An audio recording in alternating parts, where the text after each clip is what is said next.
अस्सलाम वालेकुम स्टूडेंट्स। आज हमने स्टडी करना है डिफरेंस बिटवीन स्टैटोसिस्ट एंड स्टैटोलिथ्स। तो सबसे पहले स्टैटोसिस्ट को स्टडी करते हैं।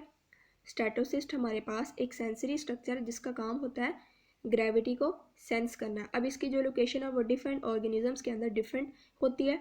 अब ये एक सैक लाइक स्ट्रक्चर है जिसके अंदर कैल्शियम कार्बोनेट की डिपोजिशन पड़ी होती है जिसको हम नाम देते हैं स्टैटोलिथ का। जैसे फॉर एग्जांपल ये हमारे पास है स्टैटोसिस्ट, ठीक है।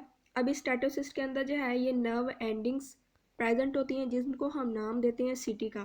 अब ऑफ कोर्स ये नर्व एंडिंग्स है, इसका मतलब है इसके पीछे जो है वो नर्व्स रन कर रही हैं जो मैसेज को किसी भी ब्रेन के जो स्मॉलर ब्रेन प्रेजेंट होता है लोअर फाइलम्स के अंदर उस तक मैसेज को लेके जाएंगी।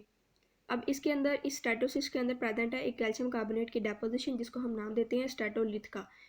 अब नॉर्मल कंडीशन में क्या होता है कि ये स्टैटोलिथ जो है ये ऐसे मिडल में सेंटर में ही पड़ा होता है।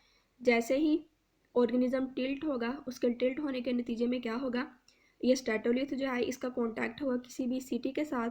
जैसे ही ये सिटी के साथ कांटेक्ट में आएगा ये सिटी जो है ये नर्व एंडिंग्स फ़ौरन से उस इम्पल्स को रिसीव करेंगी और नेक्स्ट जो है वो एक नर्व इम्पल्स पास होगी ऑर्गेनिज्म के ब्रेन तक।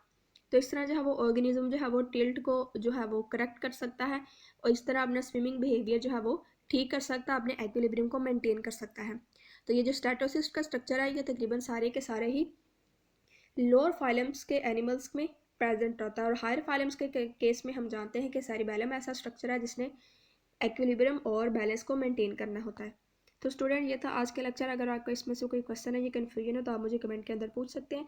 अगर आपको वीडियो अच्छी लगे तो चैनल को सब्सक्राइब करें। नेक्स्ट वीडियो तक के लिए अल्लाह।